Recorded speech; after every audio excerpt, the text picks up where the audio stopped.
Okay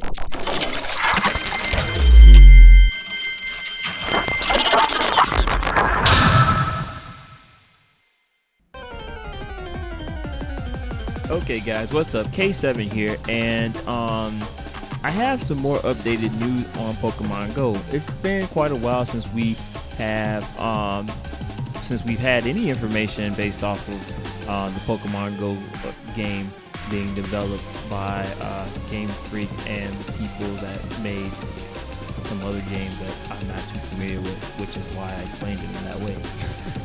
Anyways,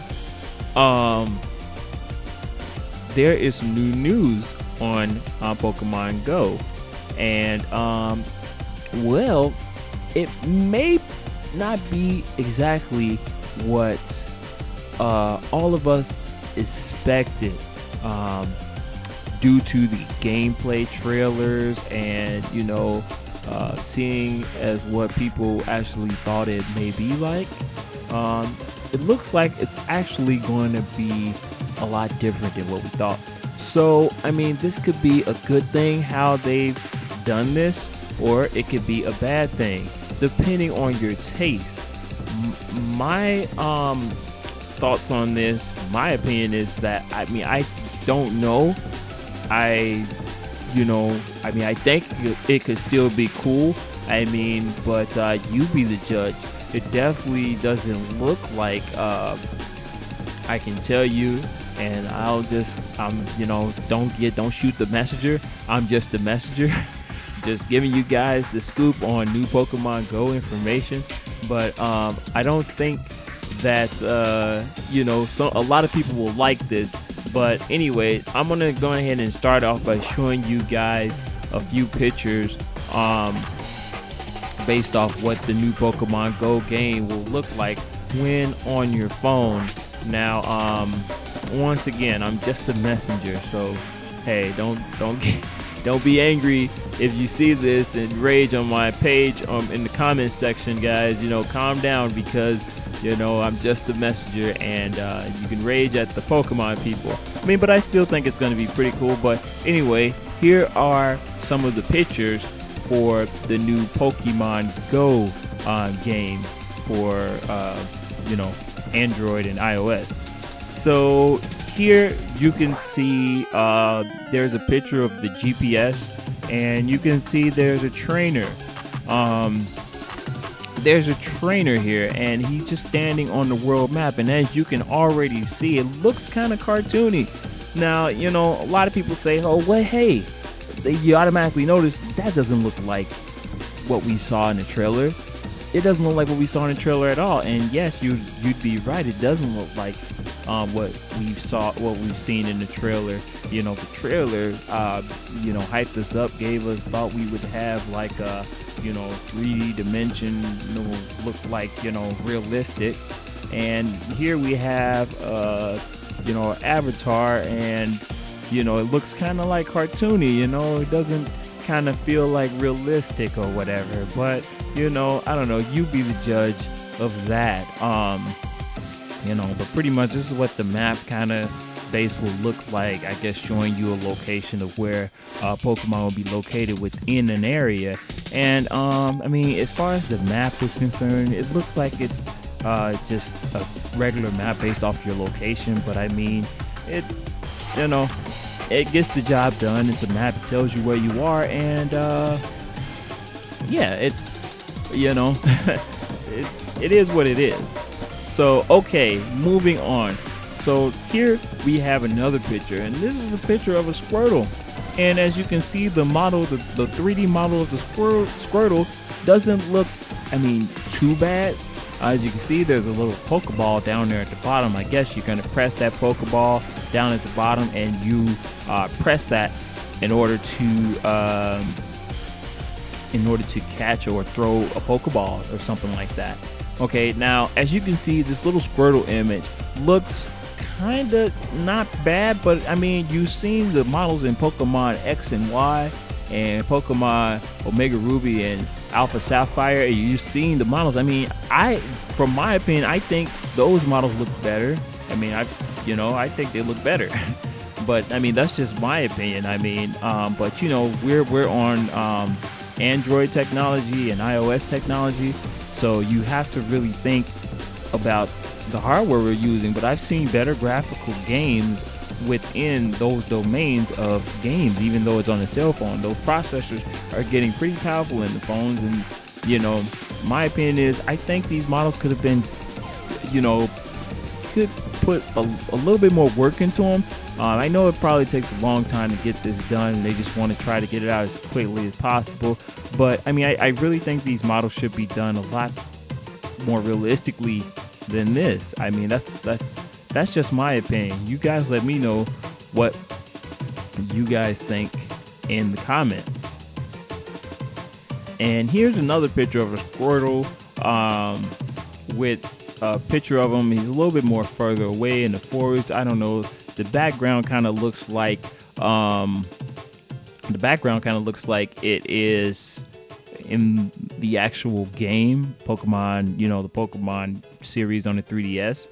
But I don't know what how it's gonna look when you're looking through the phone. Is this how it's gonna look? I mean, but it looks really cartoony. As you can see, it looks like you're inside the actual game. I mean, I thought it was gonna be like real world, and you get you see like the real world, but you see the Pokemon through your phone.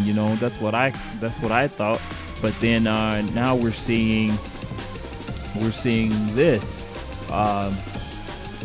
So I don't know. Maybe we'll get more details as far as what we're seeing here, but this definitely is not what everybody expected. And definitely I didn't think it was going to be like this. I was not really that hyped over it anyways, but yeah, this is pretty much it.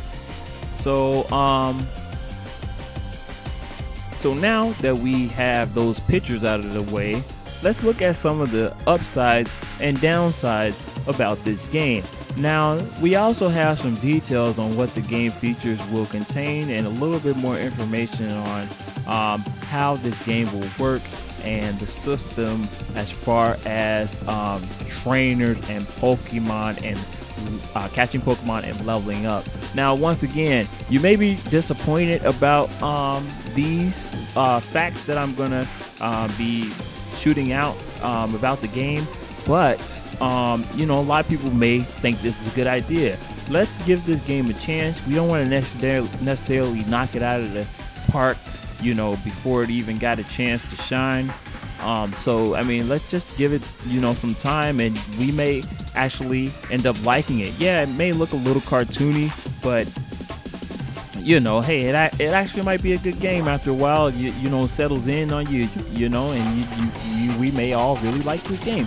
So let's give it a chance before we start knocking it down in the comment section, guys.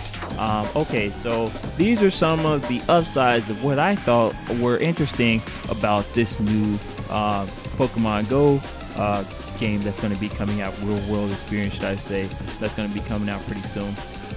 So some of the features include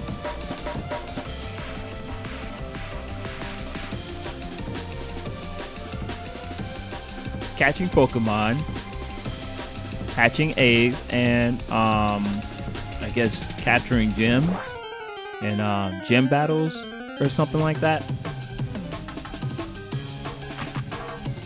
But these are features that I guess you'll get more detail in as they get more information on the game. But first, we'll start out with catching Pokemon. Now, I guess this is a downside, so we're going to start out with one of the downsides, okay, because this is the first thing that I came across within this article. Okay, so the first thing you guys will need to know about the particular features of catching Pokemon is that you can catch Pokemon like normal. You purchase Pokeballs, and then you would throw the Pokeball, and as you saw earlier in one of the pictures, you see the little Pokeball down there at the bottom, and then you can throw the Pokeball like that. So one of the downsides is that, and this is only really one of the only downsides that I have, so let's go ahead and get this out of the way. The downside is that you are to catch multiple of the same Pokemon in order to level that Pokemon up. Say you have a Squirtle, as you see here in the picture. Let's say you have a Squirtle, and you want to evolve it. In order to evolve your Squirtle, you will need to catch multiple Squirtles and to make it a stronger Squirtle, or level it up, should I say. To evolve it, you have to catch multiple of the same Pokemon in order to make your Pokemon evolve. I mean, I think this is, I don't know, I don't really think this is a good idea. I mean, who wants to catch over and over again the same Pokemon just to evolve your Pokemon? But okay, some of you guys may say like, oh wait, don't you have to level up your Pokemon to evolve it? Yes, this is true, but we're gonna get to why you have to catch multiple Pokemon within your party in order to level it up a little bit later in this video. But right now, we'll talk about why and how you'll be evolving, and why this is the downside for me. Well, this is pretty much the downside for me because, once again, like I was saying, that you shouldn't really have to catch multiple Pokemon in order to evolve your Pokemon. I mean, I think that really sucks. I mean, I don't know. I mean, you guys let me know what you guys think in the comments, but you're going to have to catch multiple Pokemon of the same Pokemon in order to evolve it. That was only one of the biggest downsides for me. It's the only downside for me as far as this game is concerned. So moving on to the upsides of this game. Okay, so now, as in the game, you go to one of the Pokestops or Poke Centers or whatever like that. Okay, so this time you'll be able to go to an actual Poke shop, or Poke Center, should I say. So there will be individual landmarks as far as Pokeshops are concerned. And these are the places where you go to purchase Pokeballs and purchase your items and stuff like that. Great Balls, Master Balls, whatever you're buying or purchasing or whatever not. So you will have to actually go to the actual location or landmark depending on where it's located. Now, first, now there are some areas that you might live in that's a little bit further away from the actual landmark, but we'll get to that and how you're rewarded if you are to travel to that particular location. But as far as like traveling to an actual location, yeah, you get to travel to one of the actual landmarks. These landmarks are going to be located at like museums, historical monuments and things, etc., such like that, like museums, art museums, historical places. And these will be actual landmark locations for the Poke shops, and you'll get to go to those literally as if you were going to a Pokemon Center or a Pokemon Mart, as you would in the Pokemon franchise. So that's an experience right there in itself. So you have to actually get out of the house and go out in order to buy this stuff. You got to go to that actual location. So that actually gives you the experience of an actual Pokemon trainer. Now, let's say you're not too close to one of the actual landmarks. Okay, they haven't actually indicated what they're going to do about those things yet, but they have indicated that you're going to be rewarded for traveling to a particular location in order to get to one of those Pokemon marks. So it's called the Pokestop, but it's pretty much a Pokemart. But anyway, in order to get to one of those Pokestops, you'll have to travel, of course, and if you're not within the area, you're going to be rewarded for it. Now, they haven't indicated what you'll be rewarded. Perhaps maybe some extra Pokeballs, maybe a Premier Ball. But hey, who uses a Premier Ball? But in some way, shape, or form, you're going to be rewarded for your travel efforts. So that is definitely a good thing. Okay, moving on to the next upside of this game. Okay, now many may disagree with this, but many may also agree with it. Okay, so now I was kind of iffy on this because Remember when I said earlier that you have to catch multiple Pokemon in order to evolve your Pokemon? So now you're going to find out why.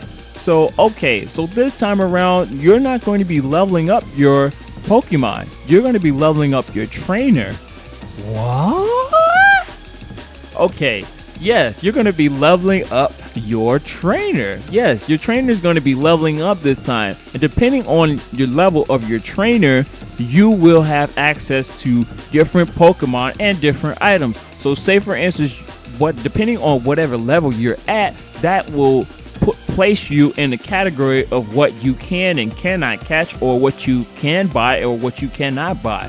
So if you are a beginner, you're going to be able to catch beginner Pokemons like Pikachu, Rattata, Butterfree, stuff like that, a Caterpie, like little level 1 Pokemons and stuff like that. But if you're at a lower level, you're only going to be able to catch small Pokemon. There's no getting around this. You must level up your trainer in order to get stronger, more powerful Pokemon. And this is the reason why they make you catch multiple Pokemon in order to evolve it, because you're not leveling up your Pokemon anymore. You're leveling up your trainer. So they had to implement some way in order to evolve your Pokemon, and this is the reason why, and I see that. But I still think that's a downside.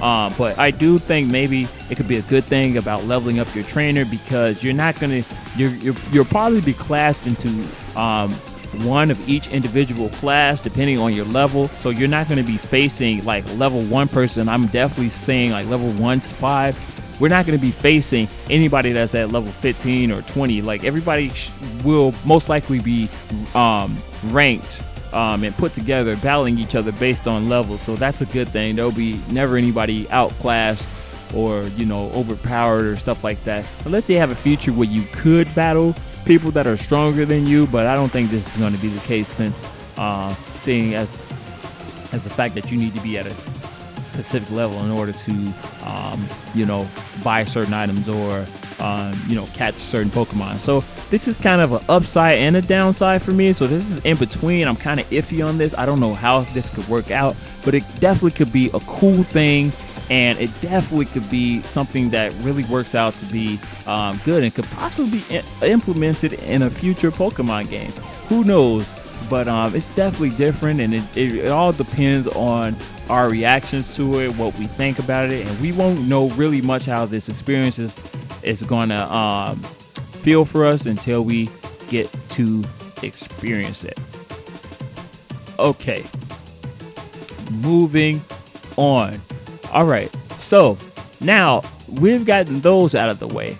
Okay, one of the other upside features for me was for the fact that, okay, one of the newest features in this game is that you can go and be a gym leader. Okay, so you can go and battle gyms and other gyms and have your own team. So this time around, you're gonna have to train a Pokemon and then go against other teams and compete against other gyms. So like you'll be in a team. So you'll have your Pokemon and your team will defend against other teams. So these will pretty much be the gym battles. So you'll be kind of participating in your own little gym league. So, but the downside or upside of this is that you can only use one Pokemon and insert that Pokemon into the gym. So you have to make sure that Pokemon is well trained in order to defend the gym. Now, the one Pokemon for one trainer. Now, it wasn't made clear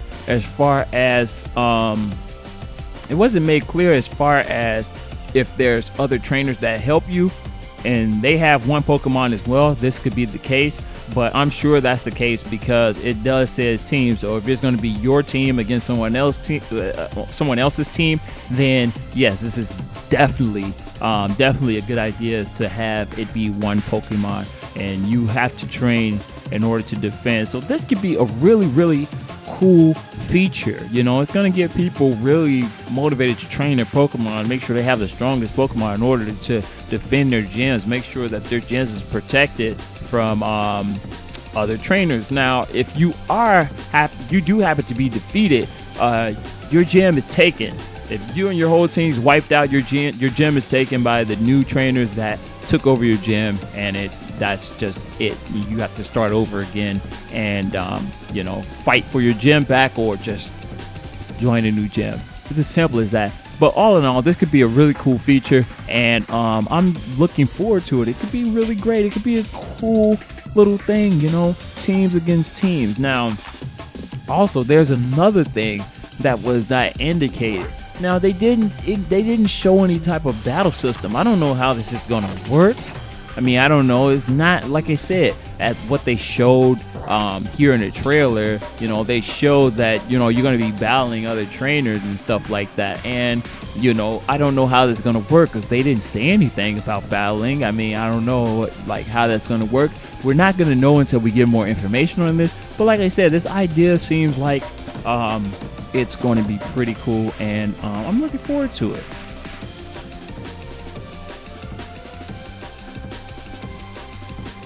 Okay, moving on. Another upside about this game is that you can also find Pokemon eggs within an area of wherever you may be. So if you find a Pokemon egg, you can find that egg and then you can hatch it by walking. Kind of like the Pokemon walker that they gave you at the McDonald's, or you bought and you got that and you put that around your wrist and you get the little Pokemon meter telling you how many Pokemon you walk. So you'll actually have to walk in order to hatch your egg, or you can just shake your phone. I mean, but how boring would that be? But yeah, you can go to different locations, you can find Pokemon eggs, and you can hatch them, which is pretty cool. You can hatch Pokemon eggs in this game, and you never know what you're gonna get. If you find one, you'll be really eager to hatch it, so you'll be walking. You get a lot of exercise doing this, and there's a lot of exercise involved in this. It gets you out, it gets you active, it gets you motivated to get out and do really cool and great things. I mean, it gets you out. It just gets you out in the air. I mean, in the winter time, I mean, even people are going to get out there and do this, because Pokemon is a big thing. So they definitely want people to get out and get motivated to get out and actually go to these places and be able to get people active. Nintendo has always been about that, and especially Game Freak and Nintendo has been about that. Nintendo has been mostly about that. They got their exercise Wii Fitness stuff. So I mean, Game Freak, this is a new implementation, but it's going to get you active regardless, because you got to do all this stuff. So yeah, you can find eggs and hatch them, and you have to go outside in order to hatch them or walk around your house. But once again, how boring would that be? So it'd be best to just go outside and just go hatch your egg. But anyways, moving on. So yeah, and of course we have where you're going to be indicated. This is another upside. The indication notification that you'll get when you're near a Pokemon. So when you're next to a Pokemon, your phone is going to vibrate, okay? So they're going to have it so where your phone vibrates. I guess you'll still be able to buy the little watch thingy, but your phone will definitely vibrate when you're near Pokemon, and it'll let you know what Pokemon you're near. So you'll be able to go catch that Pokemon or give it a shot even if you don't catch it. But it'll definitely always indicate you when you are within the immediate area of a particular Pokemon. Now that's a pretty cool thing to know. They could let you know that you're next to one. But I was gonna say they could really they could make it so where you walk past someone, and then if they have the game, you get a notification, and then it vibrates, and then that Pokemon and the other trainer's Pokemon, you can get into a battle with someone out in the street that also has the game, which could be pretty cool, and to have that nostalgia, oh, this is the Pokemon trainer. Hey, you want to battle? And it'll let you know if you're next to a trainer, or you walk past the person that's a trainer, and that could be a really cool feature too. But you guys, let me know what you think. Let me know what you guys think about everything in this video. This video was a kind of a hassle to make, so make sure to leave a like, guys. Feel free to subscribe and drop those comments down in the down in the comment section. I want to know what you guys think. I mean, do you guys think these ideas that Pokemon are implementing to this next Pokemon game generation is a good idea, or do you think these are horrible ideas? What do you guys think of the look of Pokemon Go? You guys think it looks like a childish game, like we're playing a cartoon, or do you guys think it's okay for what we are being offered, you know, for whatever it is, you know, being on the cell phones? Do you think this is good enough? I mean, leave your thoughts, drop those comments, destroy that like button, and share this, favorite, and subscribe for more videos like these. Until next time, this has been K7. Peace and happy training.